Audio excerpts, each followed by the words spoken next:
Squad. I am Marshall Dice, also as Adam Campbell, and I'm here at Origins Game Fair 2018, behind a booth. I normally don't say that a lot, but now I'm behind a booth. I'm with Connor McGoy of Inside Up Games. And Inside Up Games. How are things been going for you at Origins? Really, really good. I mean, Origins is great. It's a fantastic convention. Everyone's so super friendly. It's a nice and relaxed atmosphere. Have you lost your voice yet? It's on the verge. It's just like it tweaks out on me every once in a while. Well, the good news is that it's only Thursday. Yeah, exactly. You got 3 more days. So, Inside Up Games. Let's start at the beginning. Sure. How did you guys come about with that name? So basically, I created it when I formed the company to kickstart Summit, our first board game. It was the big guy in front of me here. It was the flagship for the last couple of years. I guess we kickstarted it in 2016. It went really, really well, and we produced it. It's now in its second print run, and we're doing it into 4 languages, different languages, so it's going really well. Lots of fun. Still getting great reviews on it, which is awesome. And then that sort of started the company off, and then we followed it up quickly with the Yeti expansion behind us, the big, beautiful Yeti. He's kind of hard to see. Oh, he's gorgeous, isn't he, though? Just those eyes haunting you. That's good. Oh, that there, the snow all around me, I just saw a big pair of eyes. Exactly, breathing on you. And then we followed that up with Voltasalt, a Cops and Robbers fast-paced game. Okay. And then yeah. Glorious Maximus? Yeah, exactly. So Glorious Maximus launched on Kickstarter on Monday, so that would be June 11th, right before Origins. Timing got pushed back a little bit, but it was mostly because Kwanchai Moria was working on the art, and as you can tell, it's gorgeous. It's gorgeous. I'm so happy he was involved with this project. He's a phenomenal artist, super versatile. If you don't know the name Kwanchai Moria, you have to look him up. Does so much great work, and yeah, he did this beautiful masterpiece behind me and the wonderful cards of the game. So that went on Kickstarter Monday, and for the first time ever, it funded in 12 hours. Wow. Which I am not used to. I'm used to 30-day-long, slow slugs of stress, and this is much more relaxed. It's wonderful. So so we went through a lot of your games. Let's talk about Summit. Sure. So what was the inspiration behind Summit?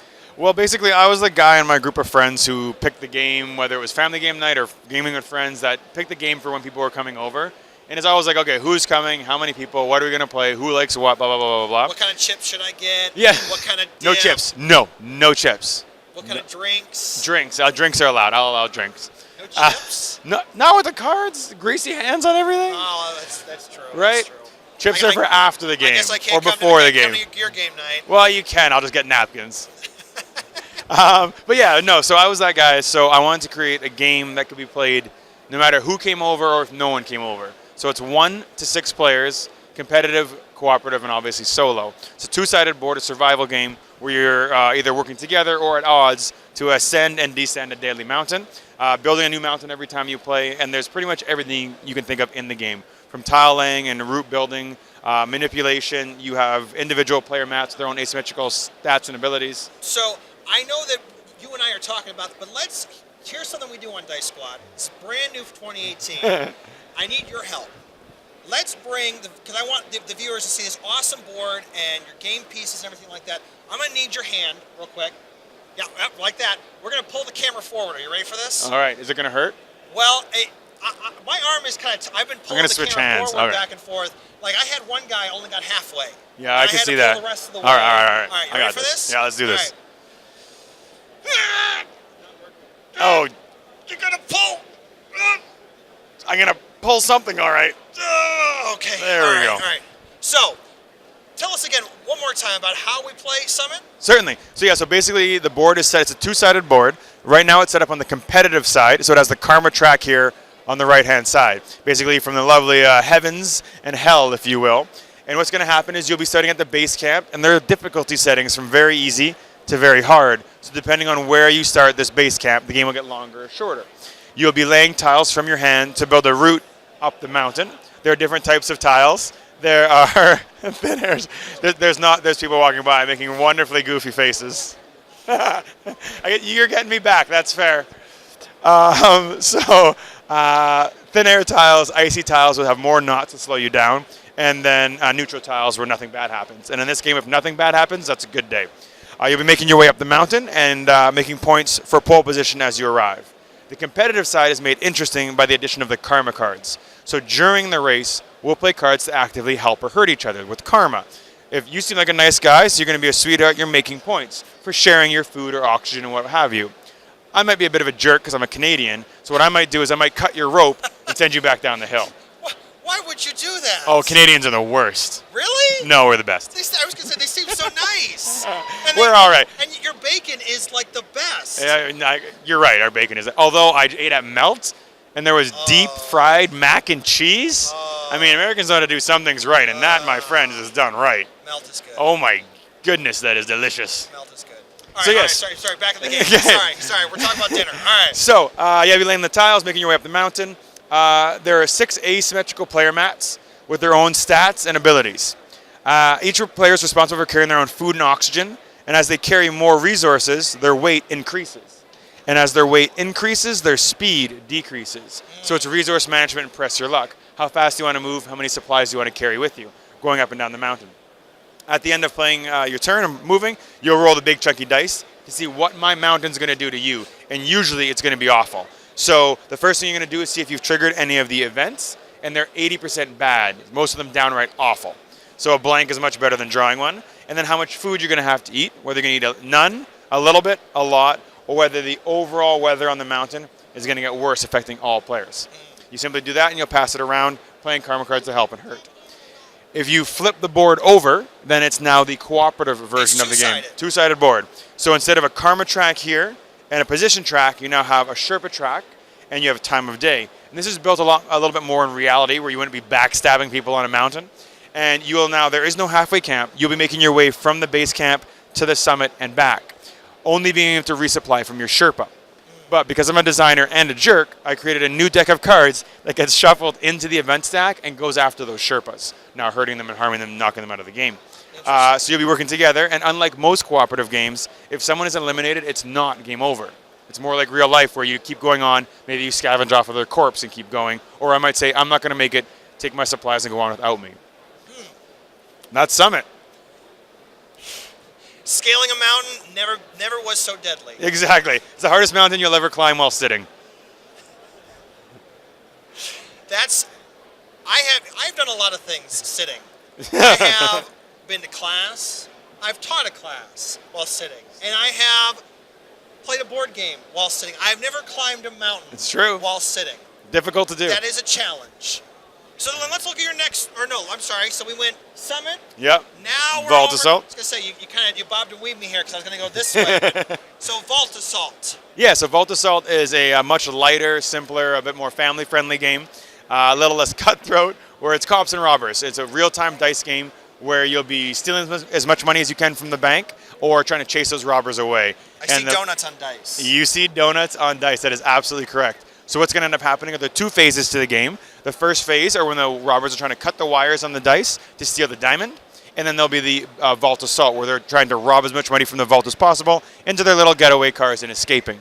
The cops are going to try to alarm the diamond so it can't get stolen.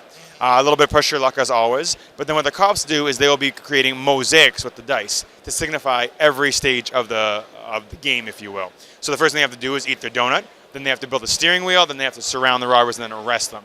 So if they can do that before you escape, they're actually going to flip your car over, arrest that one getaway driver, and take all the money that's on it.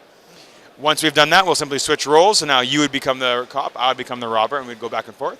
You can play it head-to-head, 2 players. You can play 3 players with 1 cop and 2 robbers. Or you can play 4 players where it's now teams. You need to work together either as robbers or as cops. Interesting take on cops and robbers. So then let's look at your most bloodiest of the games. So we've scaled the mountain, we've eaten donuts with cops, and now we are butchering each other in bloody fashion. In beautiful bloody fashion. In beautiful bloody fashion.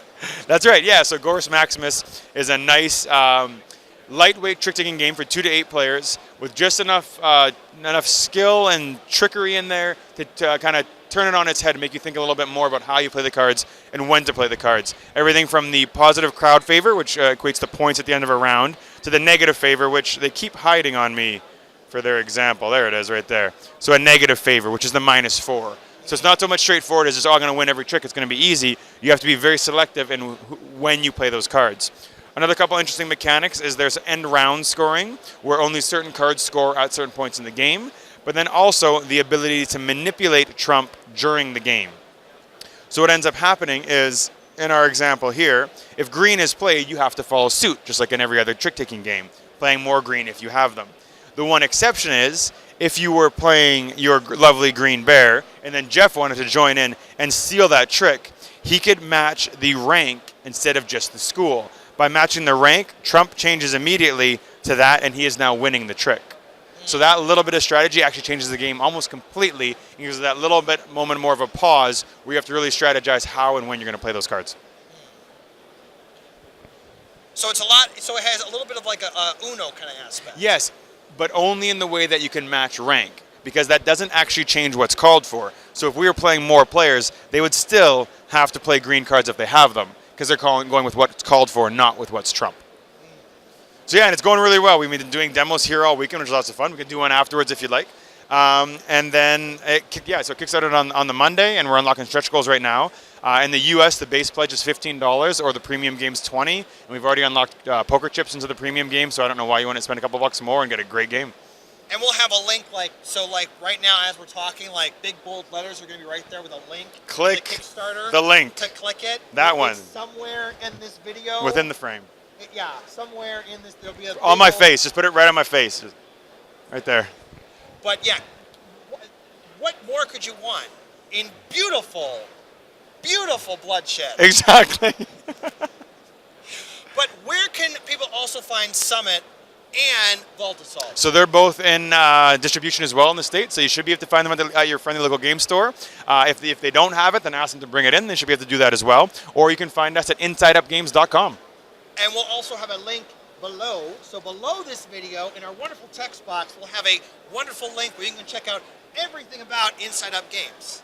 Perfect. Thank you so much. My pleasure. Well, thank you so much for being on the show. Thank you, I Adam. appreciate it. Thanks for taking the time. Absolutely. But from all of us here at Dice Squad, continuing our coverage of Origins Game Fair 2018, this is Marshall Dice, also is Adam Campbell, with Connor McGoy of Inside Up Games. and we'll see you guys